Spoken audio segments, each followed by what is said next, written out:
Get the Friendo Club set up today and get access to over 700 Going In Raw bonus episodes, our monthly Big Blue predictions challenges, and the ability to ask questions at Going In Raw. We also offer the Steve and Larson comic book and exclusive Friendo Club t-shirt. Just hit join here at youtube.com/Steve and Larson or go to patreon.com/Steve and Larson to sign up.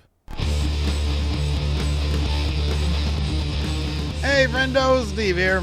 And Larson. Welcome back to Going In Raw, the only pro wrestling podcast you need to be listening to. On today's episode, we're taking a look at last night's Monday Night Raw, on the road to Saturday night's main event, on the road to the Royal Rumble, and maybe even on the road to WrestleMania now that starts earlier. There's already an invisible neon sign there in the arenas, so of course we're already on the road to WrestleMania. Did Punk reference it again last night in his promo? No, Boy, he was heated last night.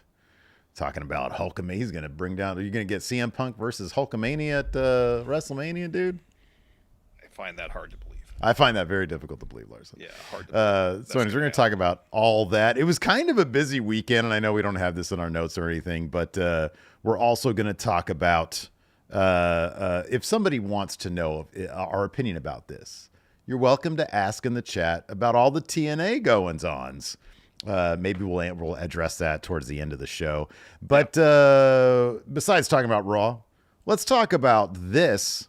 The idea that Britt Baker could or could not be done with AEW. She's one of the original.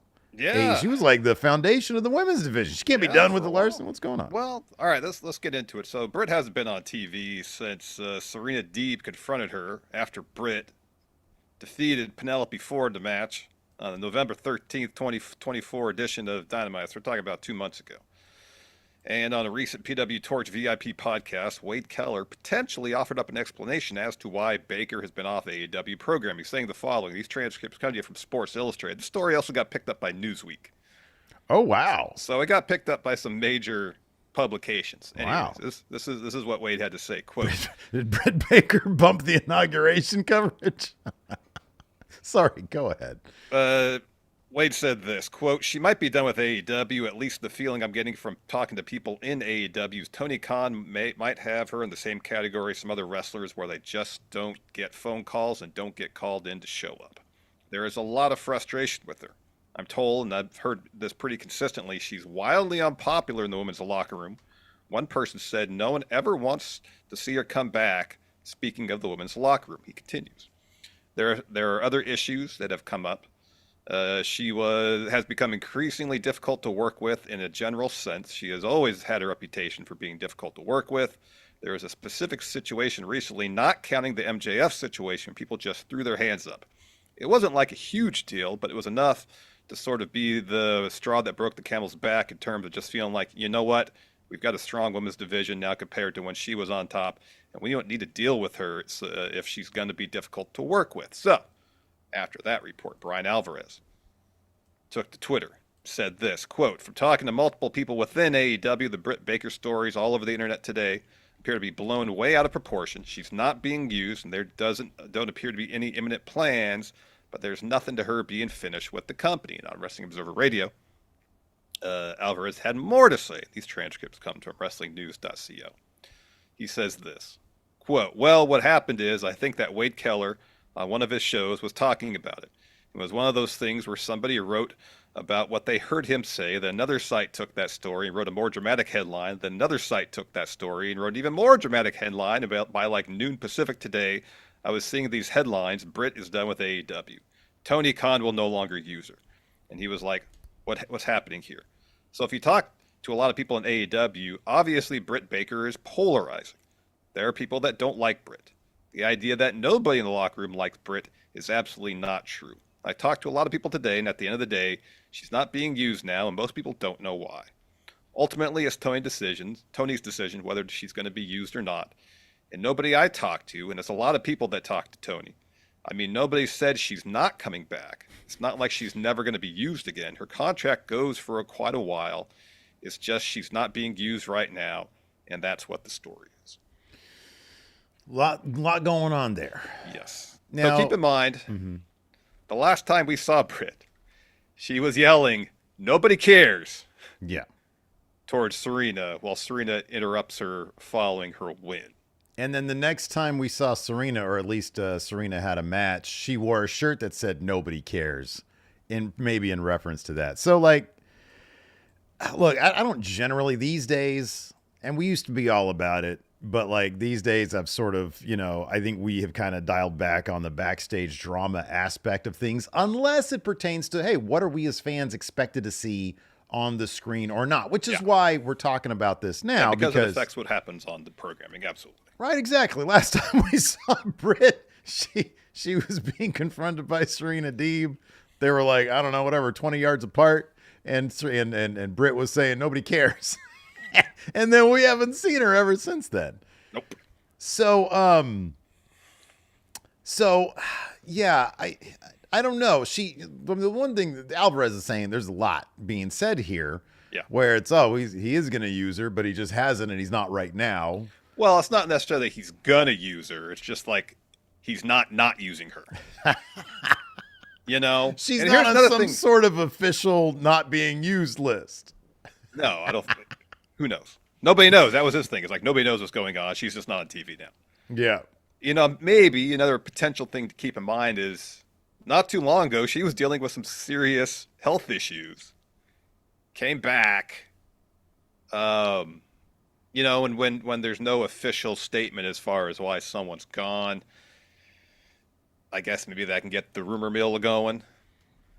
And maybe it's the issue where she's alienated the locker room and no one wants to deal with her. And she was getting the story and literally told her opponent no one cares about this, and they just pulled her off TV. It could be that. It could be a situation like we just don't know. We don't know. I mean, dude, like what do we always say about this stuff? Everybody backstage, they've got their agendas. We're not there. We don't know what's going on. I'm sure there's people back there that don't like her. Maybe there's some people that like her. I don't know. In any event, Britt, it is interesting now that we are, in our 6th year of AEW's existence, that the people who were there at the beginning, you'd expect at this point Britt maybe to have done, I don't know, a bit more than it's been a while since she's been terribly relevant in the company. She came back. She didn't have a terrific program with Mercedes, even though that really seemed like it should have been a Charlotte Rhea type situation. Yeah.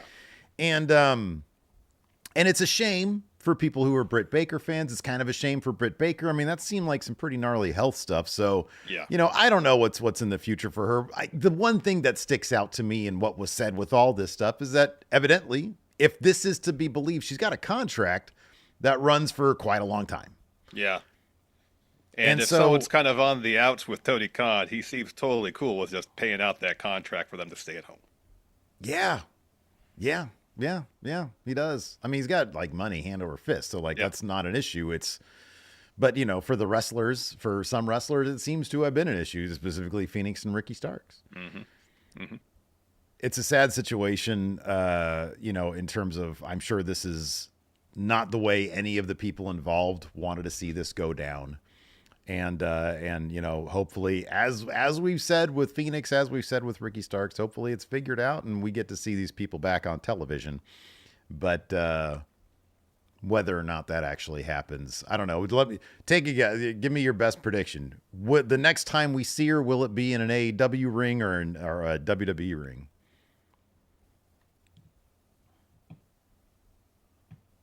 Probably an AEW ring. I would imagine so. I would imagine that maybe there's a situation where Tony Khan would think Britt would be perfect for this role. Gives her a call. If there's any issues, working stuff out, mm-hmm. and bringing her back. Mm-hmm. I wouldn't be surprised because, we don't know whether it's a situation as bad as Wade Keller describes it, or if it has been blown out of proportion as Brian Alvarez describes it. Yeah. I'm sure. Here's the thing, though. I'm sure that to a variety of people, both those things are true. It's like, I mean, you read what Alvarez had to say, you read what Keller had to say, and you can see areas where they're not that dissimilar. Obviously dovetailed. Yeah. It's not that. There's what is it? A Venn diagram. Yeah, pretty much. And the chunk in the middle is pretty large. Pretty significant, isn't it? Yeah. Yeah. I mean, pretty much it says she's never coming back, blown out of proportion. Everything else in the middle seems to be the same. It's just right there. It's just all right there. So yeah, hopefully we'll see her back, regardless of where it is. I'm kind of with you. I kind of feel like it's going to be an AEW ring at some point. Like, she's a name, and yeah. So yeah, we had a new channel member here, Sid's Softball Bat, been a member for 23 months now. Asks us, do you believe in Joe Hendry? He finally got that title. Good for him. Finally got that title. Isn't that awesome? His third or fourth try? Yeah, something like that. Yeah. Yeah, it's been a number of title matches. He's had at least 2 one-on-one. I think he was in a multi-man match for that title. Yeah. Finally beat Dolph for it. Yeah. So good for him. Kicked out of a... Do you know what Dolph calls Danger Zone? There you go. Big Kenny Loggins guy right there. Yeah, man. I watched that Yacht Rock documentary. It was good stuff. It was. So yeah, congratulations, Joe Hendry. Just before we continue here, though, let's do some quick. Maybe I'll put the time code in this because I know people want us to get to the Raw review. But a lot going on in TNA. Yeah. I did, dude. So you and I don't usually cover the TNA stuff, and when I saw the wild world of TNA go down, I did a Wrestle Juice video. And Sean Ross. Did you watch the show?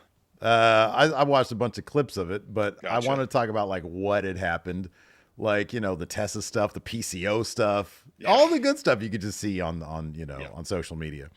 But I was happy to see Joe Hendry. I was happy to see John Cena, make a reference to WWE and TNA's new partnership.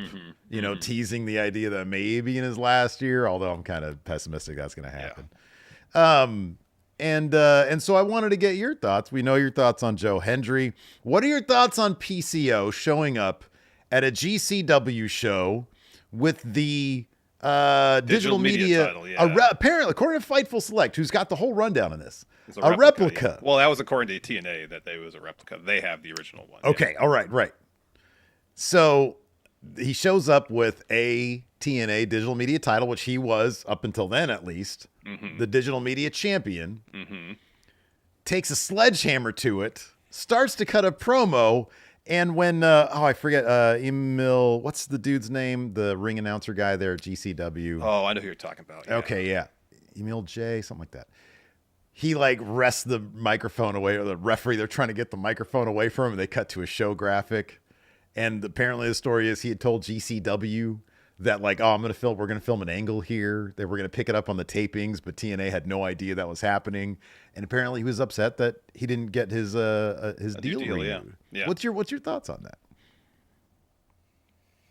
I mean, it's probably not the best idea to burn bridges like that. Because I love your response when I did the same thing I asked you about the Chris Charlton thing. Yeah. And you had basically the exact same response. You didn't get it cleared. Probably shouldn't be saying those things. I mean, it's a situation like hard truths with Larson. If you're going to go out on a limb like that and do stuff, you got to accept you got to be willing to accept the consequences of it. You know what I mean? Hey, you know what, man? The dude, his deal was done. Yeah. I mean, and if PCO's totally cool, never working with TNA again, all right, whatever. That's PCO's decision. Whatever. Yeah. Yeah. It was a moment. That was for sure. It was a moment. I know it's crazy that, in a world of wrestling now, or especially the world of WWE, everything seems so tightly controlled in terms of what's presented on TV. Yeah. And even to a certain extent, although not always, in AEW, it's still wild when you see people go completely off script and shoot live. It's so much fun. It's wild. Yeah. Yeah. It's pretty wild. Starts to catch fire on social media and everything. Yeah, it's fun. So, yeah, I mean, obviously PCO's totally cool not working with Impact or TNA again. So he's like, all right, I'll burn that bridge. Yeah. And here's the thing, even in wrestling, there are certain bridges that I think can be burned. But it's kind of rare that they're burned so badly that they can't be crossed again. Yeah, I know. It's interesting too with TNA kind of on the come up. to a degree, you know. There was a lot of head scratching when they let go of Scott D'Amore, thinking, all right, what the heck are they doing? It was a packed house at Genesis. It was. They've been packing the houses for their pay-per-views. It's interesting that this juncture, I get the frustration not getting your contract renewed, but you know, this situation where TNA seems to have some momentum behind it, people are like, you know, and who knows now if this is going to affect PCO's relationship with GCW, if he was hoping that would be next for him, or if he's got something lined up elsewhere. Don't know. It was cool to see Baron Corbin show up at GCW. Oh, that I didn't see. Yeah, he had a Bloodsport match against Josh Barnett. Oh, I knew. Oh, yeah, no, I knew about that. Okay, I didn't know that was this past weekend. Yeah. Did he win? No. Really? He jobbed Josh Barnett? Yeah. Wow, Tom. Okay, all right. Well, there you go. So yeah, and then the other thing, of course, at TNA, fans chanting "She's a racist" to Tessa Blanchard, who I guess Anthem top exec Bill Anthem, I don't know his name, decided to bring her in, even though a lot of people there were like, might be not. Ed Nordholm doesn't work there anymore, does he? No clue. I feel like his name would have been more directly referenced, and I would have caught on to that. But then again, I don't know. Bill Anthem. I mean, there's been so much turnover there. Yeah, I know. I have no idea. According to LinkedIn, he still works for Anthem Sports and Entertainment. Okay. What do you think? Oh about wait, that? then in February 2024. No way. Removed from TNA. So I guess not, doesn't work with TNA. This is the crazy thing, dude. Like, you know, it was like late on Saturday night. I guess Saturday night. And so I was like, you know what, we're not really going to cover this stuff. And it's just one of those weird things. So let me go ahead and strike while the iron's hot and make some money off this. So I did a Wrestle Juice video, just giving my thoughts. You know, hey, I'm in my prime, what do you call it? When you're prime money making years. It's your prime money making days, man. Yeah, exactly. So I did a Wrestle Juice video on it. And like the thumbnail, because I was going to address it deep into the video, was Sean Ross Sapp just plainly saying, factually, there were fans chanting, "She's a racist" towards Tessa. So I put that on the thumbnail. Woke up next morning, it was at 30,000 views, which for Wrestle Juice is a boon. It's at like 50 now. Wow. So many Tessa apologists in the comments, man. Oh boy. So I had to deal with that.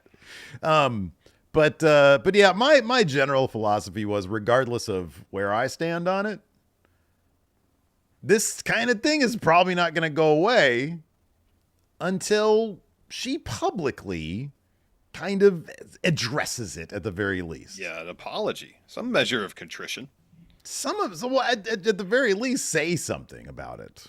Yeah, and don't go the whole route of like, oh, well, she's a bad guy. She's a heel. No. Because that's just going to add fuel to the fire, in my opinion. Yes. No, I agree. There needs to be a public apology. Yeah. And she needs to address what happened. And if she's not going to do that, yeah, this is going to continue. It's going to keep on happening. It's going to keep on happening. Yeah. Yeah. Anyways, before we continue on with our actual Raw review, which, yes, we'll get to. Promises. Let's go ahead. We got a couple sponsors for the show today. Let me load some stuff up, and then we can talk about the sponsors for the show. All right, man. I think we're good to go. All right, let's do it. Let's take a quick break here. Get a word from our sponsor, DraftKings Pick 6. We're in the midst of the NFL playoffs, Steve. And now that the divisional round is in the books, time is running out to play DraftKings Pick 6. As the official daily fantasy sports partner of the NFL, DraftKings does fantasy sports like no one else. And getting started with Pick 6 is easy. All you got to do is select two or more players and choose if they'll have more or less of a particular stat, like touchdowns, yardage, sacks, and more. And check this out. DraftKings is now making it even sweeter for first-time players. New Pick 6 customers play $5, get $50 in Pick 6 credits. So win more cash on Pick 6. Download the DraftKings Pick 6 app and use code RAW. That's code RAW for new customers to play $5, get $50 in Pick 6 credits. Only on DraftKings Pick 6. The crown is yours. All right, we got some disclosures here to be read from Bill DraftKings. So take it away, Bill DraftKings. Gambling problem? Call 1-800-GAMBLER. Help is available for problem gambling. Call 888-789-7777 or visit ccpg.org in Connecticut. Must be 18 and over. Age and eligibility restrictions vary by jurisdiction. Pick 6 not available everywhere, including New York and Ontario. Void where prohibited. 1 per new customer. Bonus awarded as non-withdrawable Pick 6 credits that expire in 30 days. Limited time offer. See terms at pick6.draftkings.com/promos. All right. Thank you, Bill DraftKings. We also have a sponsor today. It's Hims, Larson. Why don't you talk about that? Yeah, let's get a word from our sponsor, Hims. Hey guys, look, I know it's tough to deal with hair loss. It's getting pretty thin up here for me too, but I'm here to tell you that just because you may have lost your hair, that doesn't mean you can't find it again. Hims makes treating hair loss simple with doctor-trusted options and clinically proven ingredients that can regrow hair in as little as 3 to 6 months. And it's easy to get started. Everything is 100% online, which means no awkward or uncomfortable doctor's visits. All you got to do is answer a few questions, and a medical provider will determine if treatment is right for you. If prescribed, your treatment is sent directly to your door for free. You can even choose from personalized chewable, oral, spray, and serum treatments to find what works best for you. So start your free online visit today at hims.com/goinginraw. That's HIMS.com/goinginraw for your personalized hair loss treatment options. hims.com/goinginraw. Results vary based on studies of topical and oral minoxidil and finasteride. Prescription products require an online consultation with a healthcare provider who will determine if prescription is appropriate. Restrictions apply. See website for full details and important safety information. We had a super chat here from Carson Gillis. Says, never forget, Punk called Britt one of the 4 pillars. Yeah, man. Yeah. And then I think we had a couple other. Oh, here we go. Varuk here became a channel member. Thank you very much, Varuk. Sounds like a Klingon name right there. Let's see here. I thought we also had a couple others, but no, we don't. All right. So we've got some programming information, given that it's a WWE premium live event weekend. Wow. Oh, yeah, it's not a premium live. It's a network special. Yeah. Sorry. We got a notice from Bill WWE that we need to properly name these things. It's all about, it's all about branding, We're on their payroll. I'm Wait, joking. we are? I'm joking. We just like to get things right around here. You're right. It's a network special. Although it's gonna be on Peacock. So that's doesn't that make it premium? And it's live, so it's an event. I think it's a nebula. Well, I mean, Raw's live. Premium is another way of saying this would be something that you have to pay money for. Yeah, no, I understand that, but it's also available on free network television. If you don't have Peacock, exactly, you can still watch it. Therefore, I think it's more premium than a Raw, but not as premium as a premium live event. So I think network special is a fair descriptor. Okay, all right.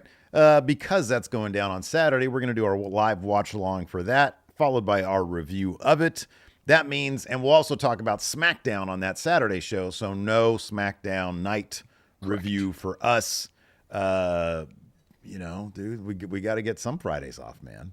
No, we get 2 of them off in a row now. Time is short, and then at the end of the next week we have the Rumble, so we get Friday night off for that. What other matches are going to be at the Rumble other than the Rumble matches? Because so many of the segments seemingly are happening. There's Saturday Night Main Event. Ladder War. That's right, Ladder War. So we're going to get 3 matches at the Rumble. Nah, there'll be 2 more. Well, maybe there'll be 1 more. Maybe they'll have Tiffany Stratton defend. That's what I'm thinking. They'll have Tiffany defend the title since Rhea's defending at Saturday Night's Main Event. Yeah. Tiffany versus. That ain't gonna be Nia Jax. She's on the Raw now. Well, they didn't. Did she say she was officially on Raw? Because like Bayley said, I'm officially on Raw. Oh yeah, good point. I don't know if Nia did. So we thought Drew was officially on SmackDown. Mm-hmm. Yeah, I thought about that too last night. I was like, boy, Drew really seems like he's on Raw. And they talked about the transfer window on SmackDown, but maybe he was just peeking through. Or maybe Triple H is like, I don't really like this move. We'll move it back. Yeah, I mean, it seems like this transfer window thing is just an excuse to have people show up on both brands to kind of maybe, as you say, test out how it works on the different brand or whatever. But yeah, it doesn't really seem like Drew's on SmackDown at this juncture. I don't think he is. Maybe that'll change at the draft if they even do one. Dang Yeah, MQ says huge maybe if. Tiffany versus Candice. That'd be awesome for Candice. Yeah, that would be. That'd be great for her. It'd be a really good match too. It'd be a really good match. Yeah, it would be. Tiffany's been putting on some good matches, and Candice, of course, is pretty awesome. It has been for a while. So, yeah, I don't know. Yeah, there are a couple of big events coming up. So, yeah, this week we've got the Raw review here on Tuesday. Tomorrow we've got Hot Takes. Thursday we've got our AEW NXT Super Show, and then on Saturday Friday we got Count Out. Friday we'll have a count out, and then Saturday we'll have the Saturday night's main event. Should be fun. I like those network specials. They're only 2 hours long. 4 matches plus a contract signing. Plus a ladder war contract signing, and with some sort of stipulation. Have you given any more thought to the stipulation? I mean, it could be a loser leaves SmackDown thing, which I don't know. I suppose it's People possible. leaving all the time nowadays. Yeah, I know. Like, what is it? Owens was on Raw impactful. last night. Pretty good segment too. Yeah, it was. It was a really good segment. I heard. I saw one that had to do with the people. They had to give up their belts. Another new belt, like a Winged Eagle WWE Championship. They fused them into the Cody title. They put them through Rawgate. Yeah, maybe. That'd be cool. You know me. I love my titles. Or maybe it's just something as simple as the winner's got to pull down both titles. I don't know. But yeah, but you would think It leaves the door open to one of them getting one title, the other one getting the other, and it's just a push. Yeah. And Kevin Owens gets to keep that title, and he defends against Sami Zayn. Let's talk about Raw, dude, because I thought the most interesting segment probably of the show was Kevin Owens coming out to Sami Zayn saying, little help here against Cody Rhodes, saying, I understand. I don't understand why Cody did what he did in teaming with Roman, but I get what you did because you have forgiven me for my transgressions in the past because you're a good person. So help me against Cody. And I'll help you win the Rumble. Right. Yeah. And it's like, we've done a lot against each other together, but one thing we've never done is main evented WrestleMania for the Winged Eagle title. Which, I'll be honest, would be kind of amazing. Oh, and as soon as that idea was floating out there on social media, I saw the people like, yes, make it happen. We want to see this. Even better if it's a ladder war. Oh my, Kevin Owens in 2 ladder wars in a row? That'd be crazy. Consecutive ladder wars. Yeah, that'd be awesome, man. No, I love it because Kevin Owens he is so good at finding an organic, legitimate, understandable motivation for his character's actions. 1000%. And when he said that stuff to Sami, and you see the Sami declaring, let me ask you something. Sure. Kevin Owens mentioning that with the Winged Eagle title, Sami Zayn in his promo talking about, and his story lately has been, I've never won a world title. So how realistic is the Kevin Owens Winged Eagle Sami Zayn match at WrestleMania? And if it's not, how do you see that Sami Zayn story being resolved? Is he the guy to once again dethrone Gunther? No.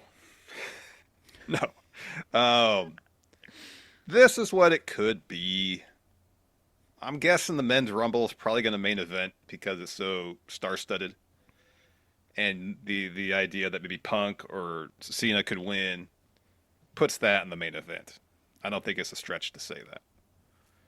So if it's a situation where Kevin Owens, for whatever reason, is of the understanding that there is a quid pro quo going down at the Rumble, Sami doesn't show up to help him beat Cody. In the ladder war opener.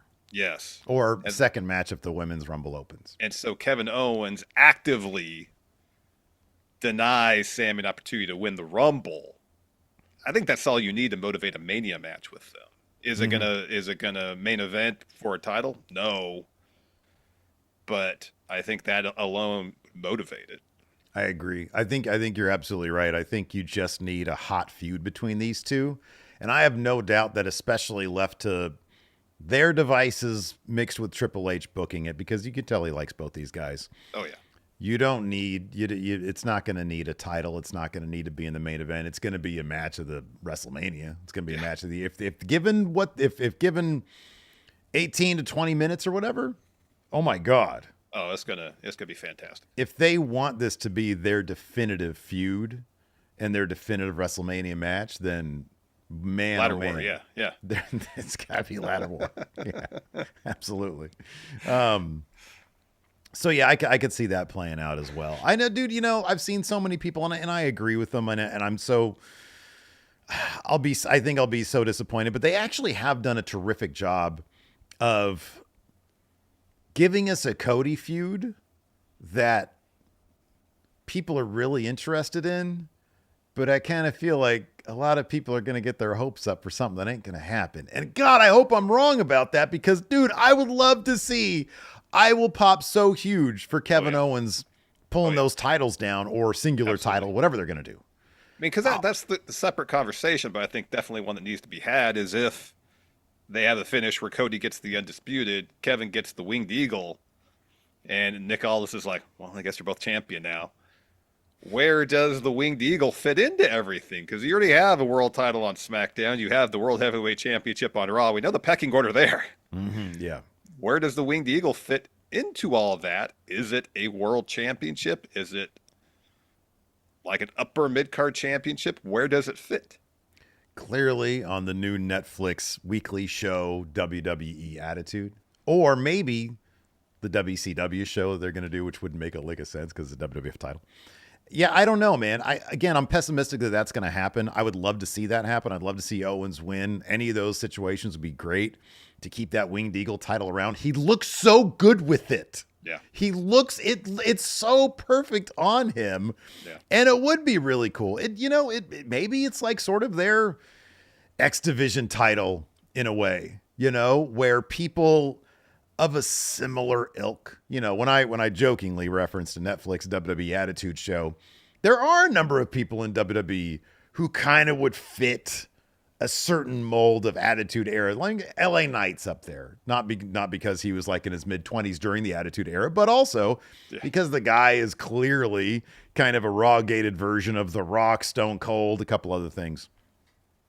So I think there are kind of wrestlers who would fit that certain mold. Like you could see the Final Testament, for example, kind of, mixing it up for that title, for Karrion Kross. So I think there's, especially with Raw being 3 hours and SmackDown being 3 hours. One thing I miss about Raw, I'll tell you, watching it last night, because I thought it was a solid episode. Mm-hmm.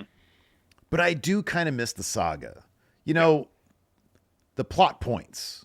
When Judgment Day every week, and specifically Rhea Ripley was like the main character of the show, she'd be dealing with like 5 things at a time. In fact, that was her story. Yeah. And I think Raw is kind of missing that right now. And even kind of SmackDown, which relies on, if the bloodline is going to be good, then it kind of trickles down.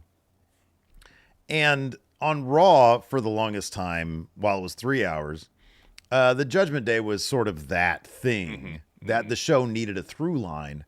And I do feel like that's kind of been missing lately, because they're setting up a couple of big events. Saturday night's main event, the Royal Rumble. And so they're kind of using that as their thread, as their main story. But I kind of wish that they would come back to kind of a meaty story that can kind of flow through the episode. Definitely. Because I think that's when WWE programming is obviously at its strongest. When they have, call it a saga, call it the through line, whatever you want to call it, a storyline that could run throughout the show to kind of hold it all together, and everything else springs off that. Yeah, I mean, there is the kind of like the aftershocks of the Bloodline saga, because that's what's affecting so many stories now, but it's all kind of ancillary to the saga. And the saga itself is just not consistently featured. No. Yeah. So, but otherwise, I thought it was a good show. I think that there's a ton of wrestling on it. Yeah, a lot of good wrestling on the show. Oh, and let me ask you this: Dominic Mysterio hooking Chad Gable up with phone number. Yeah, for somebody that can school Chad Gable in the dark arts of lucha libre. There has been chatter online that because Tom Budgeon runs, I think it's called Dark Arts Academy. I'll have to double check that this could be an Aleister Black return. Well, I thought the idea was it was somebody well-versed in the art of lucha libre. Well, that's what they call pro wrestling in Mexico. I understand. I know. I felt the same way. I was like, that's kind of a stretch because, like, he's going to show up and be like, you need a good base. Maybe it's Dr. Wagner Jr. Wow. I don't know. Let's throw that out there. Dang, MQ says probably just Santos Escobar. Yeah, might be Santos. Might be. Angelic Wolf says Conan. Oh, gosh. That'd be amazing. That'd be great. Yeah, no, after that segment, I was thinking about who it could be. Mm-hmm. Yeah. I don't know. Maybe they're opening the door to a deal with AAA or something. I don't know. Chessman will show up. Chessman? That'd be out. One of the clowns? Yeah, Psycho Clown. Psycho Clown? Yeah, that could be. Pagano? Yeah. What if it's Chessman and Pagano? And they're trying to give advice and they end up fighting each other. Yeah. Exactly. What if it's heavy metal? Heavy metal, my guy, heavy metal. That'd be amazing. That'd be absolutely outstanding. HDMS Kingslayer here with a Friendo Club. Friendo Care Package membership for 10 months says, thanks for all the amazing content. Listening to the two of you makes any workday a breeze. Oh, thank you. Thank you so much. All right, you want to jump into it? Yeah, let's jump into it, man. So the first thing we've got listed here in our notes for Raw is that Bayley has actually officially gone through the transfer window because she's now on Raw. Yeah. She faced Nia Jax, and we're getting Rhea versus Nia Jax at Saturday night's main event. So Bayley, I think this was early on in the show. This didn't open Raw, but it was early in the show. No, it was pretty early on the show, yeah. She's backstage with Kathy. She says, "Cat's out of the bag. I'm officially back on Raw. This is where I started, so it feels right to be here, but I want to also declare myself in the 2025 Royal Rumble." Larson, you got a declaration. How do you feel about it? Great. All right. She says, back-to-back. She says, "You're looking at the 2024 winner. Back-to-back sounds good. I could take on Tiffany Stratton, who she just lost to, or Rhea Ripley, and then Nia Jax walks up. Says, I'm going to take everybody out and win the Rumble." Bayley says, want to try what you did earlier to Rhea, because while Rhea Ripley was walking into the arena, she got attacked by Nia Jax. She says, "I'll see you in the ring." So we had that match. Oh, it was really good, too. Really fun match. Bayley's been putting on some, these longer run times. Again, Raw was, I said earlier, 3 hours, actually 2.5 hours. 2.5, yeah, roughly. But man, they got some good wrestling going on here. They did. We saw Bayley do an Annihilator, even with the arms crossed with the finish for the pin. Of course, Nia kicks out of that. In the end, Bayley hits Nia with a chop block, but runs into a pop-up Samoan drop. Senton then follows, Nia does, with the Annihilator to get the win. Afterwards, Rhea's music hits. She runs to the ring. They start throwing hands and brawling. Rhea starts throwing some heavy shots. Security's out to break them up. We had a huge pull-apart brawl. Reach from, get away from security, attack the other. Eventually, Rhea ends up standing on the announce table with the mic and says, "You, me, Saturday night's main event." It's another win for Rhea Ripley. Rhea's one of the best at declaring matches. Yeah. She's got that William Regal feel. You, me, Saturday night's main event. That was a Regal, not a Rhea Ripley. But she kind of has that, man, she really gives it. Gravitas, yeah. The gusto, yeah. So let's talk about your boy Gunther. Should we start, given that Seth got the win last night, should we start pivoting to sorry Gunther? Oh, no. Because he's going to beat main event Jey Uso. Yeah. But Jey had a pretty good line last night. Said, I've main evented WrestleMania. You haven't WrestleMania shit. Yeah. No, I mean, here's the thing. Seth has had several situations where he's kind of been the dude to help get people over, like Cody. Missed opportunities for him. Gunther, even though his creative during his world title reign has not been good, none of that's happened to him yet. Yeah. And until it does, it's still going to be, sorry, Seth. Sorry, Seth. Yeah, you may beat Gunther, but it's only to lose the title to CM Punk. Sorry, Seth. Man, I don't know, dude. Gunther's aura just seems to be like that promo with Jey last night. You did call Jey a dork, and that popped me. It just sounds weird coming from him, though. You are a little weird man. Ah. I know. Like they seem so intent on having him insult his opponents. Yeah. And it doesn't always, it very rarely works. Just have him go out there and be like, I mean, his whole premise with Jey is, you're an entertainer, I'm a wrestler. Wrestlers win every time. Mm-hmm. Yeah. But, that's not too far removed from his kind of mission statement with Imperium anyways, which is, we're the real wrestlers. The rest of you are sports entertainers, so we're going to wreck y'all. Mm-hmm. And so the through line's there. You just don't need, like, the silly little insults, although I don't mind him calling Jey a dork. You know what they should do to get Gunther over? Have him start issuing star ratings. That'd be amazing. Jey Uso, I saw your match at WrestleMania against your brother Jimmy. 1 star. Trash match. Your match was street trash. Combine that and give the telestrator thing where he's analyzing matches and breaking it down the telestrator. I wanted them to do with Sami Zayn years ago. Look at this. This is the 8th super kick in this match. It's trash. How many times can you do a super kick? Look at this one. It doesn't even come close to his face. Terrible. Why did Jimmy fall down? The super kick didn't even hit his face. Doesn't make any sense. Make it make sense. 1 star. Trash. Dud. Look at this chop. Handprint on my opponent's chest. Look at this 5-star match from the Ring General. Oh, look at this Ludwig Kaiser match. Trash. Yeah, then he'd probably blame it on Ludwig's opponent. Yeah, right. Yeah. So, yeah, I mean, dude, look, I think that you and I both feel like the contract signing is definitely going to main event, but this has to be the main event match, right? Like, this has to be the last match on the card. Yeah, I mean, it should be the last thing on Saturday Night Main Event, full stop. But the fear is, yes, the contract signing will be the main event segment. That's the only thing from SmackDown on the show. All the matches are Raw matches, I believe. We got Rhea versus Nia. Raw. Ladder War SmackDown. Ladder War is not, that happens at Rumble. Ladder War contract signing. That's what I'm saying. That's the only SmackDown thing I think on the show. Yeah. But I think all the matches is Braun and Sheamus. That's a Raw match. That's Raw. And then, Braun and Jacob. That's a SmackDown match. All right. Braun, who? One SmackDown match and 3 Raw. Jacob and who?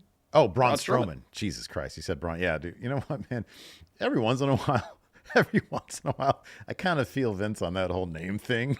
Because I'm like, Braun, what? What is that? Anyways, so Jey opens the show. It says, main event Jey Uso is now in your city. Yeah. And he talks about winning the title at Saturday Night Main Event. He's interrupted by Gunther. And he says, let me guess, you were going to say you were going to win the World Heavyweight Championship. You really are a funny little man. Let's not act like we both know that what won't happen on Saturday. You looked me in the eye and you said, when you wake up and look in the mirror and you bet on yourself. I was looking forward to squaring off with the main event Jey Uso until today, when I saw you walk out here pretending like our conversation that never happened. We come out acting like a complete dork. At this point, it doesn't matter. I could just as well be challenged by Jimmy Uso. It doesn't matter what you say. You never follow up on your words. People are naive enough to believe every word you say. Look at me. I don't. Bet on yourself until when? Until everyone needs you, you show up. All that makes you is a useful idiot. You don't even realize it. Because it talks about getting back together with the Bloodline. He says, Jey, your words and your actions do not align. Mine do. On Saturday when the bell rings, I'll expose you for a flash in the pan that has no business being this close to the World Heavyweight title. Jey responds, you're right. He says, I am the mascot, but the fans are my team. This is my squad because they ride with me, slide with me, and on Saturday, they're going to be with me when I beat you for your title. Oos. I told you I respected you, but Gunther, you're going to respect me too. Put some respect on my name. There's only one of us standing in the ring that's main event of WrestleMania, and it ain't you. That hits the nerve with Gunther. I'm trying to remember. So Gunther paid respect to Randy Orton when he beat him. Yeah. Did he shake Cody's hand after Cody beat him? There was an acknowledgement at least. Okay. I'm trying to think, is that going to be like Jay's kind of win here? Maybe, yeah. He's going to take Gunther to the limit. Yeah. Gunther will get a lot of respect from me if he brings Jey to a good match. Anyways, so yeah, he says the WrestleMania thing. Gunther attacks him, and then Gunther lays in some shots. But then Gunther gets out of there. Jey grabs the belt, draws a line in the sand, Gunther grabs the belt. Jey slides his glasses back on, wipes his hand, and gives us all the reason in the world to give Gunther all Max the confidence points on Gunther in the not main event for Saturday night's main event. All right, let's talk about the Sami stuff. So so during a commercial break, so you saw this, I didn't. Yeah. Okay. So yeah, big announcement in my personal life. I cut cable.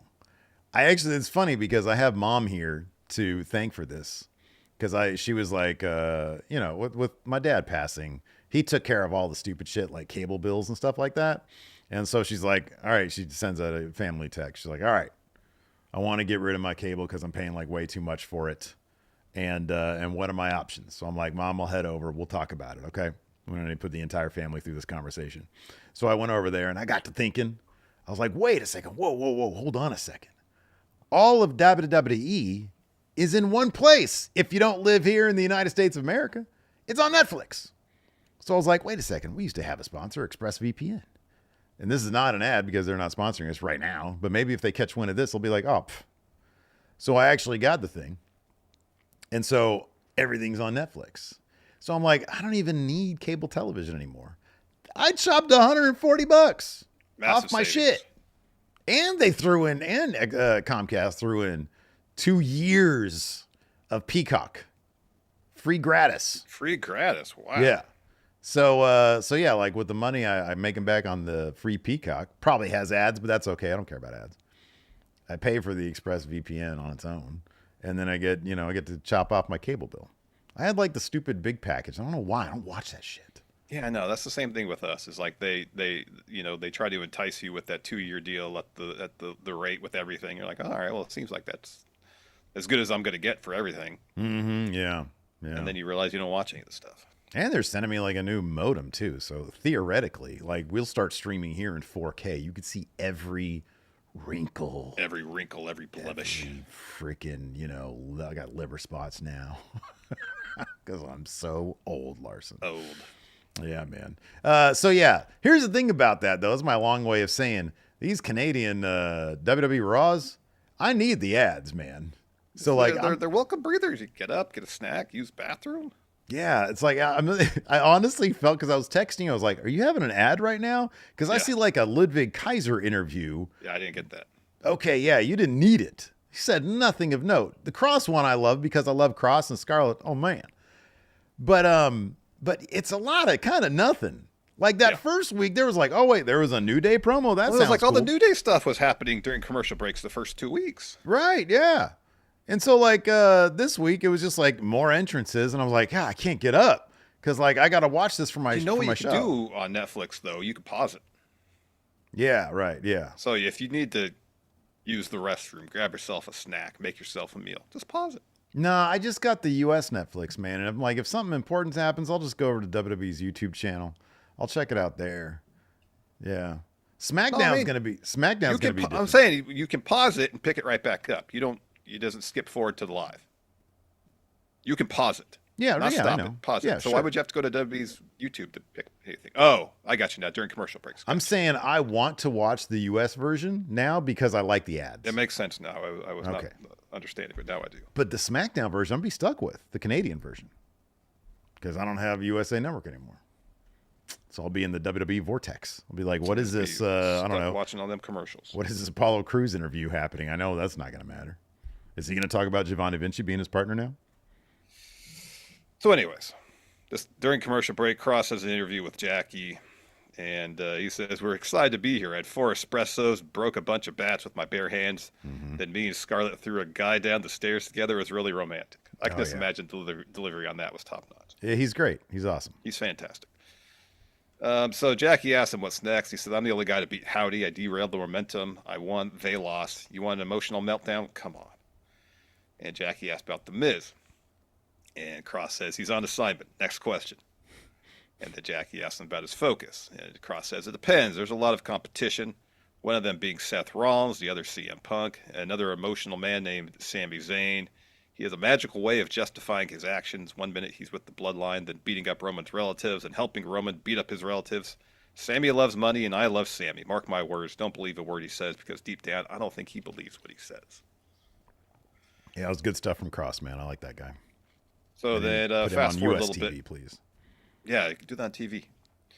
Sami comes to the ring. He declares through the Rumble. Mm-hmm. And then he says, last week, Seth said I help other people too much. I need to help myself. I started thinking, what do I do? I thought about 14-year-old me, the millions of people who ever dream of being pro wrestlers, and the thousands that get to live their dream and be pro wrestlers, and the small group that call themselves WWE superstars, and the smallest, the hardest to crack, the upper echelon, talking 5, 6, 7 guys, and that's where I am now. I firmly believe I'm as good as everyone else. They're all in the Rumble. The difference between them and me is they have a world title to their name. I don't. I had a great career. I don't need the title to complete me. You supported me through the years. Believe it or not, that support meant more to me than any title ever would. So I don't need it, but damn it, I want it. 14-year-old me wants it, and he's still here. He steps foot in the ring with me every time I come out. I want the world title, so I'm going to take it. That brings Kevin Owens out. Yeah, so Kevin comes out here, and this is really good stuff from him. Mm-hmm. He says, you know, you think the Roman stuff is why I'm here. When I saw you team with him, I didn't understand it, and I was upset. He said, but then I thought about it. It's not like Cody. I realized you and Roman had a lot of history, like we do.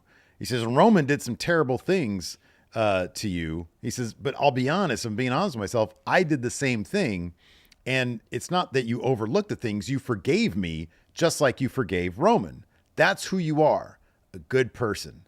He says, Seth is right. You do a lot for your friends. You're my best friend. You're more like a brother. It's why I'm here. I wholeheartedly believe you can and will win the Royal Rumble. That's the Sami Zayn I've known for 20 years. You will win. You deserve to win. You deserve to go to WrestleMania because you deserve it. He says, we can accomplish one more thing together. We main evented WrestleMania together, but there's one thing we've never done. Main event WrestleMania one-on-one for the WWE Championship. When you win the Royal Rumble, we'll do that as long as I walk out champion. And I know both of those things will happen. You know why? I've got your back. I know I'll walk out as champion because like you had Romans, you've got mine, right? I just know it, man, as my brother. If I need you, you'll be there. So later on, Seth is warming up backstage. Sami walks up. He's like, hey, man, thanks for the talk last week. And Seth says, I heard you. I respect that. I'm almost rooting for that, Sami, but when push comes to shove, it's the Rumble. I'm going to throw you over that top rope. And Sami says, not if I do it first. Good luck, buddy. So then we have our main event. Seth Rollins versus Drew McIntyre. Oh, apparently, I think it was this bit where Karrion Kross was lurking backstage while Seth was warming up. Oh, that I didn't notice. So Sami's going to have him at something. Raw, probably. Or one of them's turning heel. And again, it's Karrion Kross kind of starting it. All right. Because that's his thing. That's his thing. He turns people bad. So we had Seth Rollins versus Drew McIntyre in the main event. Really cool match. This is really, really good stuff. It was good. The finish saw Seth calling for a stomp. Drew moves. Seth blocks a future shock. Drew blocks a pedigree, hits him with a big rainmaker. Drew heads up top, but he gets caught in a crossface. Drew screams. He struggles to the ropes, forces a break. Seth screams at him. The ref pulls Seth back. Drew is able to use that melee to hit a future shock, but Seth kicks out. Seth gets clotheslined. Drew drags him up again, hits another, picks Seth up again as Seth rolls him up with a jackknife pin to get the win. So Drew's like, what the fuck? So he attacks Seth immediately after. Seth fights back, runs into a Claymore. Drew drags Seth up against the corner post for a Claymore. Sami charges in out of nowhere. He throws Drew into the post. He helps Seth, but he runs into a headbutt from Drew. So Sami is thrown into the barricade. He gets in the ring. Drew is like holding Seth up against a corner, screaming at him. And Sami charges in and hits a haluva kick as Drew gets out of the way. So Seth, who's already beat to hell, eats a nasty haluva kick. And afterwards, Sami like goes down to Seth. He's like, "Oh, I'm so sorry. Yeah, I didn't mean to do that. I'm so sorry. My bad." So there's a lot going on there. Yeah, there's a lot of setup there, which I appreciate. Yeah, you get setting up some stories that'll hopefully play out in the Rumble and then thereafter, of course. Yeah, another match that was set up potentially CM Punk versus Hulk Hogan, because CM Punk, one more match, Hulkamania. I don't want to see it. Probably not. I just think CM Punk doesn't like that guy, or he knows how to read the room. So Punk has one of those. What do you think of because this is kind of a recent thing. They got like the interview set up on the concourse kind of, so you have like the ring and the crowd behind them. What do you think of that? I think it's a different presentation, doing the interview in the crowd. Yeah. Kind of like they were doing it that one short span of time when they were kind of on the stage, but the crowd was behind them. Yeah, where they were facing away from the crowd to do the interview. Yeah. I kind of like different things like that. So anyways, try different things sometimes. CM Punk asks Jackie, "Is it great to be alive on a Monday night in Dallas?" And she's like, "Sure." So he's like, "Tell me." She's like, "Give me information about the Rumble." And he's like, "History. I'm a maker of history. I main evented the first Raw on Netflix and beat Seth Rollins, a favorite in the Rumble." He says, "It's a fickle business, though. What do you do for me? I make history." This is a very let me tell you something promo here from Punk. I mean, because it was set up to be a much more intimate promo or interview than, say, one in the ring, because the camera was right there, but he was still giving us the energy he would from an in-ring promo. Because he still has kind of fans like milling about around him. When they cut long, like you could see, there's like fans there. Yeah. And so they're kind of, feeding that energy. He says, when I will again, when I walk into Indianapolis and throw 29 other superstars over the top rope, the stakes are too high. The pressure's on, brother. And that's when I come alive and thrive. No one can beat me at my best with these people behind me. John Cena, I can't see him throwing me over the top rope. Roman Reigns, he needed my help, and there are no friends in the Rumble. I put Drew McIntyre in the dirt. Don't ask me about Sami. He's not on my level. Put Hulk Hogan in the Rumble, and I'll throw his dusty ass over the top two and kill Hulkamania once and for all. And for that, Jackie was cracking up. Mm-hmm. He says, "My name is CM Punk. I'm settling scores, cashing in debts, and maybe I'm calling in a favor or two if I need to. At the end of the night, 29 others are going night-night, and the only name will be 3 syllables, CM Punk." Yeah. He better hope Bobby Fish isn't in that Rumble, Larson. Yeah. Yep. Or George Mizanin. Yeah. Imagine that face-off. Oh, my gosh. That'd be huge. Go check out our, we booked the worst Royal Rumbles at Friendo Club Wrestling. So, yeah, a couple things. We got another channel, Friendo Club Wrestling. We do all sorts of goofy stuff over there. Our Saturday night main event predictions are going to go up there later on today or tomorrow. Mm-hmm. So be sure to check that out. Yeah, we did a video, The Worst Royal Rumble, where we just try to pop each other with funny names. And the comments, man, there were some names that were cracking me up. Yeah. So maybe down the line, we got to do a Worst WrestleMania. I thought the same thing, too. Yeah, we booked the Worst WrestleMania, yeah. That'd be pretty fun. And then, of course, we also have a Patreon and channel memberships. So we have bonus episodes we got to get back to. I have an idea. I'm going to talk to you about it soon. But we got a Patreon with bonus episodes, question threads for the shows, and, of course, access to the Big Blue Predictions Challenge. Heading into Saturday night's main event. You're at the top of the board, aren't you? Tied for the lead, yeah. Tied for the lead. How are you feeling going to Saturday night's main event? It's 4 matches. It all comes down to the prop bets, pretty much, or the tiebreaker. So yeah, man. Yeah. I'll try my best. What we got? We got Cody versus Kevin Owens. We got Rhea versus Nia. Those no. Cody versus Kevin Owens is happening at the Sorry, that's Ladder War. Sign. That's the contract signing. Jeez. Gunther versus Jey. That's a foregone conclusion. Rhea versus Nia. That's a foregone conclusion. Braun versus Sheamus. Not so foregone. That's probably least amount of confidence points. Jacob's going to beat Braun Strowman, so. Yeah, right. Yeah. So it's really just the Sheamus Braun match. That's the one confidence point one.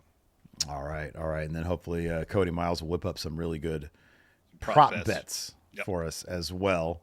And then we have a huge announcement regarding the WrestleMania Predictions Challenge coming up very shortly. So be sure to keep an eye on that. So you get all that stuff. One of 2 ways. Click join right here, youtube.com/Stephen Larson. It's $5 a month. Or you can go to patreon.com/Stephen Larson. Click on the Friendo Club. The Friendo Care Pack. Friendo Club setup there. $5. Either way, one or the other, you get the same stuff. Same stuff. It's just 2 different ways to get the same thing. Mm-hmm. Getting back to our Raw review. Penta had a second match in 2 weeks. Took on Pete Dunne this time. This was a lot of fun. It was. I hope Penta's elbow's all right, because he was nursing that at the end. He was holding it close to his body. Maybe he was just selling it because Pete Dunne likes to work the arm. But after that tope he did, he was really flexing out that elbow. So hopefully it's nothing. That Penta entrance is something else, man. Oh, it's great. They got with the whirly fireworks and the pinwheel behind him now. That's great. Yeah. And then he's going up to the people. doing the Yep. fist bump there. Oh, Yeah. it's great. So much fun. People are so into this guy. Oh, heck yeah. Yeah. He's great. He's awesome. He's awesome. He got the win again. with Yeah. the Penta driver. That was good to see. We also had, for the first time since, what did they say, 2006 or something like that? 16 years. Yep. 16 years. Rey Mysterio versus Kofi Kingston. Before the match, the New Day were backstage. They bump into John Bradshaw Layfield. Mm-hmm. Otherwise known as JBL. Correct. Kofi's like, hey, we like you. And he's like, so you're the guest commentator for our match against that hypocrite Rey Mysterio. And Woods is like, yeah, you need to tell people we're part of a smear campaign. And then Kofi puts a couple dollars into JBL's pocket and says, to degrease the palm, if you will. So you're part of a tag team, but you had to cut the dead weight when you did because you had the greatest success. Talking about Ron Simmons. And Woods is like, not as good as us, of course, but you get it. You should be an acolyte for us. So JBL says, no, I got you, boys. He says, Big E, I don't blame you. All those big muscles, the personality, the charisma, everyone loves that guy. New Day rocks, right? They chanted because they want to see Big E, but now he's gone. They want to see you, I guess.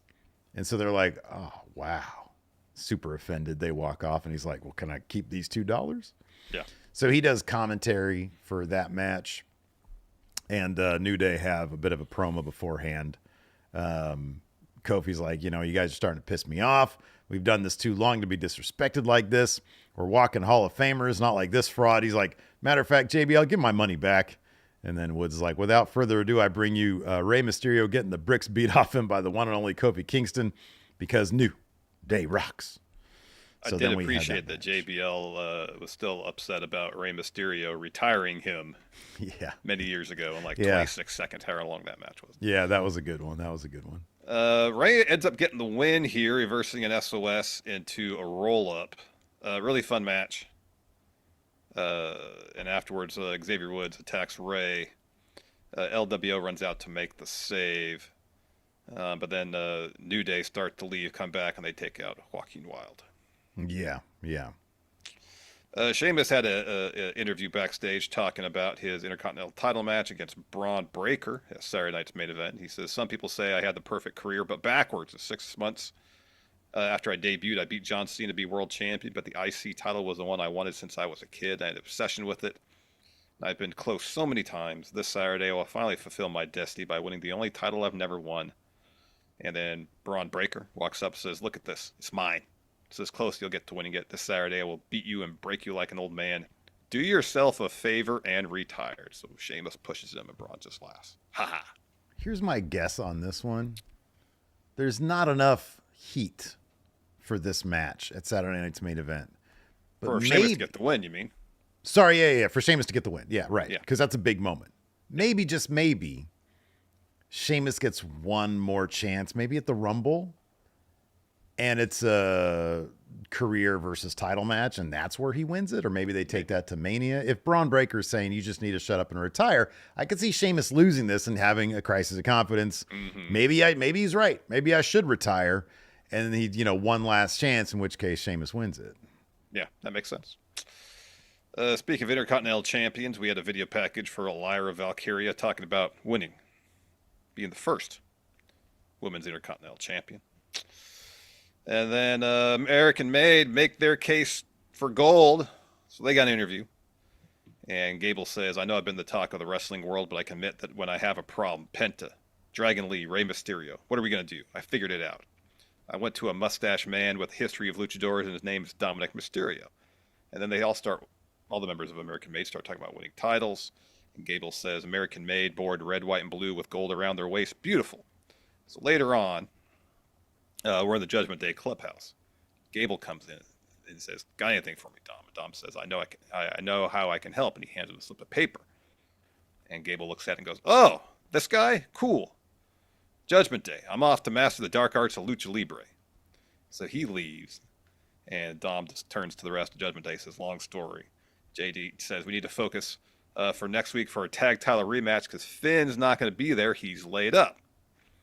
And Liv says, listen, the Finn hasn't led to much winning. And JD says, serious. And Dom says, hey, how about me? I'll replace Finn for a tag title rematch, and JD's cool with it. Finn won't be cool with it. No. Dom also was wearing a Finn shirt, so maybe that'll help things a little bit. Maybe.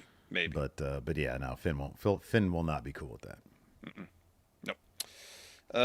Pure Fusion Collective had a tag match against Damage Control, which saw Damage Control get the win. EO pinned Shayna, I believe, after an over the moonsault.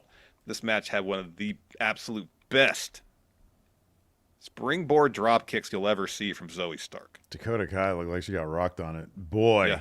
That was flush The and height? awesome. Yeah. The height, Dude, jumped Zoe more than does some halfway shit. across the ring. It was amazing. Zoe does some shit. They have the potential there to tell a killer story where Zoe really breaks out if she becomes a babyface with this Pure Fusion Collective thing. Because her in-ring work is so exciting. It's so creative. So good. And it's so much fun. They just need to sort of crack she's got a ton of personality, which is like you just see on kind of social media. And if they can crack that for a character in a story, god dang, she can go far. Because in the ring, she is so damn good. So good. She's one of the best. This was a really fun match. It was. Another win for EO. She'd probably win in the Rumble. Mm-hmm. Yeah. Yep. Then we had a Logan Paul video package. Fuck him. Don't want to see him on my TV. It cracks me up because he's like, everything I do, I'm successful at. And I'm like, bro, you couldn't even release a kid's meal without it having moldy cheese inside. Without moldy cheese inside. You got how many lawsuits right now? Not exactly paragon of success. Not exactly my definition of success, no. But maybe our definition is different. Maybe moldy cheese is, maybe that's a successful lunch. Depends on one's criteria. Usually if I bust out some cheese and it's moldy, I'm like, I'm going to chuck this in the garbage. But maybe by Logan Paul's definition of success, putting out to the world a meal that's so horrible that moldy cheese is included. If you get people to buy moldy cheese, maybe you're onto something. Maybe that is successful. Yeah, no, fuck that guy. Yeah, fuck that guy. Let's see here. All right. I want to answer some questions. Got some questions from some people. Fear and Loathing says, Gunther giving out star ratings made me wonder. Look at this. Question pertinent to the show itself. Exactly. This is a call and response happening during the show. What wrestler would you give the gimmick of Dirt Sheet Guy to?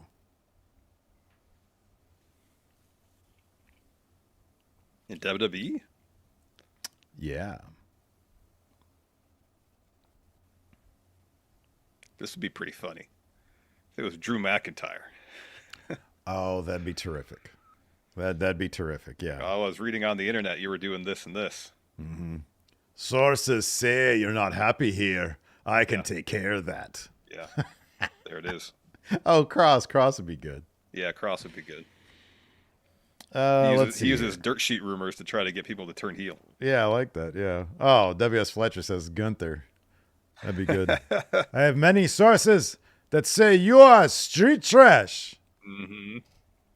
Art Guy says, I've been watching you guys since forever. We've been around for a long time now. We have. Says, what is the name of your theme song? Larson, you penned that theme song. Does it have a name? Going in Raw theme. So on my little OBS setup here, the name of the file is actually GIR_mix. So the theme that I initially did was in GarageBand, but then I forgot who re-recorded it. Someone re-recorded it. No, but it's been the thing that we've used for literal, I know. And the re-recorded version is infinitely better than it's really good. What I initially handed Steve. It's really good. It's fantastic. Let's see here. Creamy beef tips. Would you rather see a modern day NWO with Drew, Seth, and Kevin Owens determined to destroy the Bloodline, or have Cody create a Nightmare Factory faction to go against Roman, Jey, Jimmy, Drew, Seth, and Kevin Owens? Why would Drew and Kevin Owens team with Roman? Yeah, I don't know if that would make much sense. So I guess the NWO with Seth, Drew, and Kevin Owens. Yeah, I'm not a fan. You know what? Yeah, I don't know. I saw somebody made a graphic of this. Somebody made a graphic of that with them all wearing NWO stuff. It doesn't make any sense. NWO's got to be a very specific thing. Yeah. And honestly, it's just because I love the theme song. I'd love to see the Wolfpack in NXT. Mm-hmm. You don't even need the NWO logo. You have the Wolf logo. This Wolfpack, yeah. All red. Yeah. I want to see that. Yeah. CKY Halo, who is clearly an aficionado of both my gym band, CKY, and the video game Halo. In my mind, you just listen to that one song on a loop. Yeah, just over and over during the duration you work out. I don't know how long you work out. Hour, 45 minutes, hour and a half, 5 hours. I don't know what it is. 7 minutes. Says, because that's how long that song is. No. Says, what is the ceiling for Penta in WWE? Oh, unlimited ceiling. I'd say mid-card world champion. The World Heavyweight Championship. I feel like, dude, like, especially when Sami talking about it, it's just like, okay, so this is going to be just the title that they give. Because Sami's not an upper echelon guy. I know he says he said is. he was, though. He's not.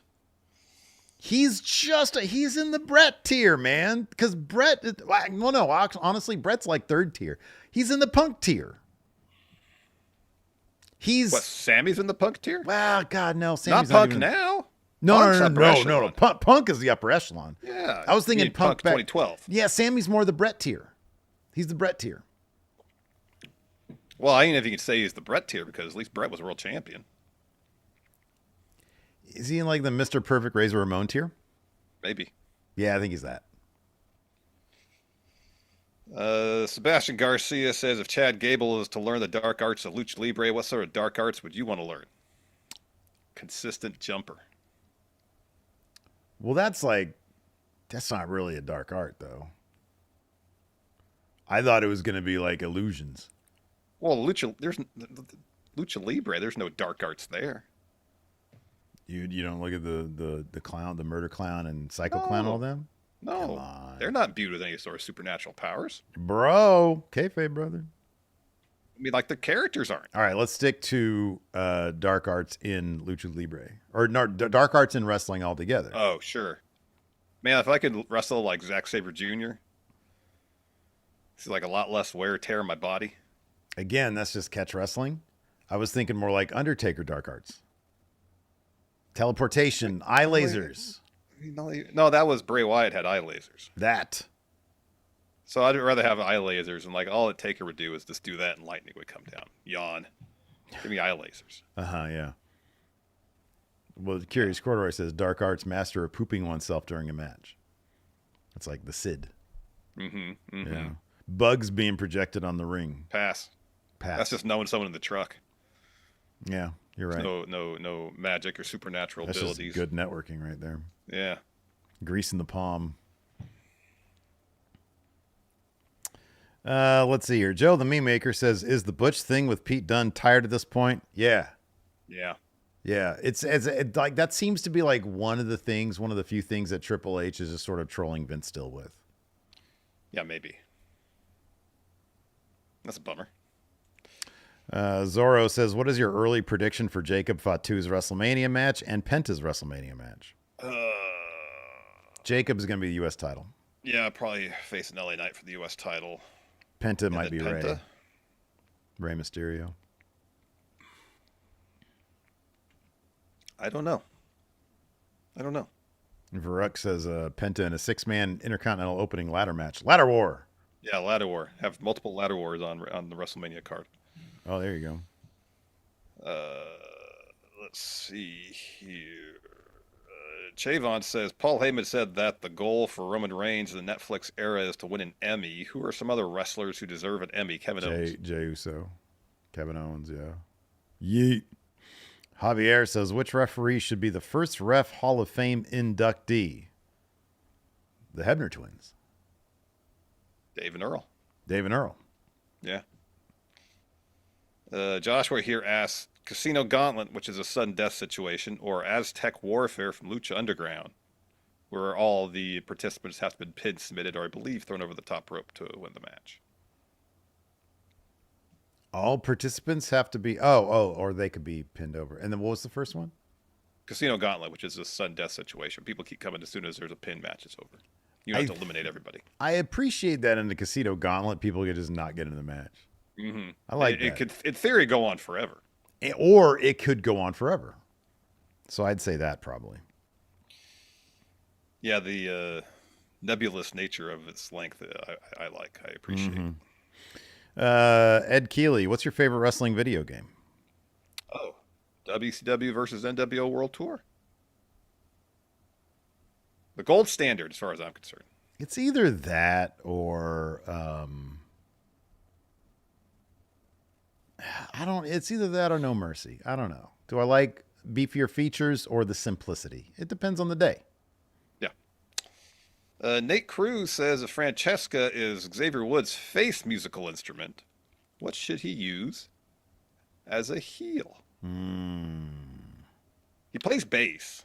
He posts videos on social media him playing bass. Hey, that's a good point. You know what he could do? Mock the huge Seinfeld fan, Big E. Yeah, that's good. That's good. Oh, I think that was all on the keyboard, but nonetheless, yeah. Let's see here. Is there anything, Lord Blake Whitehouse, is there anything Randy Orton could do before he retires that can get him into the top 10 wrestlers of all time? No. I mean, even if he breaks the record for most world title reigns, no. I think he'll always be viewed as someone who is really, really good, highly respected by his peers. But and apparently, his reputation as incredibly safe that's all great. But I don't know if his in-ring performance has ever extended above really, really good. And at times it's gone well below that when he's not motivated. Champion Loathing says his fate sealed by Larson. Yeah, I feel like he's not ever going to be the top tier all time. Is it because he's always sort of branded as a creator wrestler? No, I mean, for me, it's just for a long time, he's kind of wrestled the same match over and over. Yeah. I think he'll be considered one of the GOATs, but there's a lot of them. Yeah. And top 10 is rarefied air. It is. I could probably think of 20 people I'd put in if I had to do ratings of wrestlers all time above Orton, probably. Kurt Angle, one of them. Yeah, absolutely. Bryan Danielson. Absolutely. Shawn Michaels. Stone Cold. The Rock. What? I'd put them all above Randy Orton. Your tribal chief, Roman Reigns. I feel like, yeah, I probably would. More of a draw, more dynamic character at this point. I mean, you got to take the draw stuff into account. Yeah. Let's see here. Who do you think? This is a good one. D. Sinclair says, who do you think will give Penta his first loss in WWE? Wow, someone asked that over here too. Lord Ziffer. Who should be the first person to pin or submit Penta?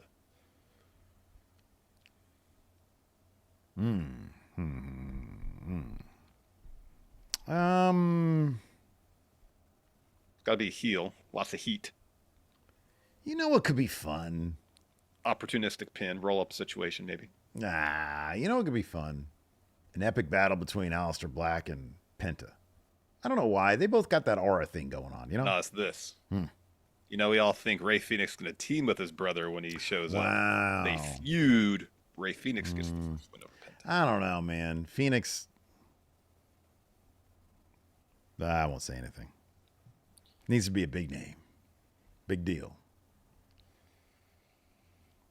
CatDad7 says, what will have a more of an emotional impact when Jacob turns on Solo if he says, I hate you, Solo, or I loved you, Solo? It's got to be hate because you might miss the D. Yeah. The D is important. The D is everything. The D is important. It's everything in the context. And I feel like if it was delivered with emphasis on the D, that would be more impactful. Heavy D needs heavy D. Yeah. Yeah. I loved you, Solo. Yeah, I still feel like I don't even think hate really works. No, that's why I feel like loved would be better. Yeah. I love it. But it's just, he can't. He's like, hey, you love me. No. I loved you. Oh, you. Past tense. Past tense. Yeah. It just doesn't sound cool when you start clarifying what you just said. That's why I say it's all in the delivery. Yeah. Maggie says the first person to pin Penta should be Andrade. I believe the term for Andrade here would be Lo Siento Andrade.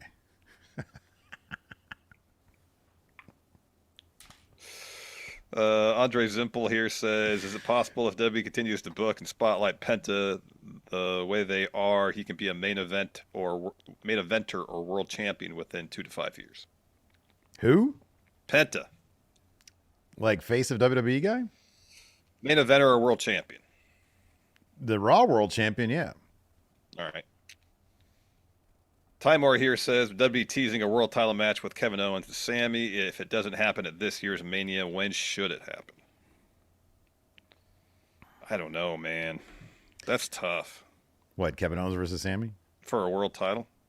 Oh, dude, I don't know. 2027 when they're too old to wrestle. Yeah. Well, how are they going to resolve the Randy Orton thing? Randy Orton and Kevin Owens, they got to do a thing. First, Randy has to come back to TV.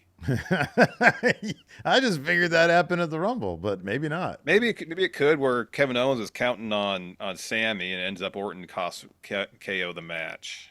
Oh, yeah. Then he says, you weren't there for me? And then you can do Orton Owens before WrestleMania, and then at Mania do Sami and Owens. Yeah. Maybe that's it. I don't know, brother. Oh, yeah, there you go. People are saying, I loathe you, Solo. Oh, all right. And he's like, oh, you love me? Wait, what'd you say? Loathe. I loathe. Ah. Anyways, that's going to do it for the show today, everybody. Hopefully you had a good time like we did. And we'll be back. Great time, best time. With some hot takes tomorrow. And then on Thursday, of course, our Super Show, AEW and NXT. Super Show. What are we going to put on the thumbnail for that episode? AEW in more trouble? I don't know. Last time it was Death Riders. Can it be fixed? Did really well, though. So hopefully there'll be something really cool happens on whatever this week's episode of Dynamite is. Can't remember what's advertised. Did you watch the Hangman Christopher Daniels match? I started to. So I watched like some of it.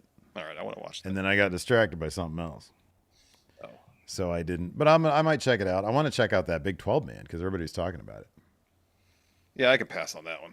Like everybody's talking about it before the fact as to like why is this match happening? Yeah. Dang MQ also. So advertised on Dynamite. We got Cope versus Pac.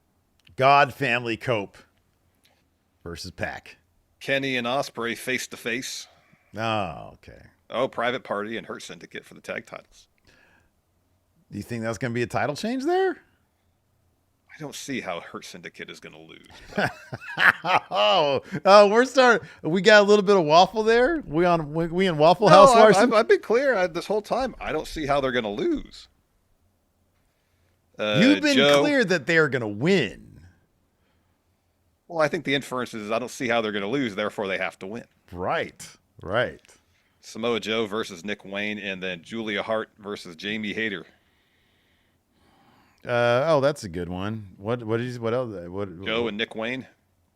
Samoa Joe and Nick Wayne. That's his return match after being gone for like forever. Mm-hmm. Oh wow, boy. Feuding with the patriarchy. Yeah, I don't know what that thumbnail's going to be, man. Yeah, I don't know either. We'll worry about it a different day, I guess. Yeah. Anyways, that's going to do it for the show today. Everybody, remember, God Family Cope. Till next time, we'll see you guys around. Goodbye.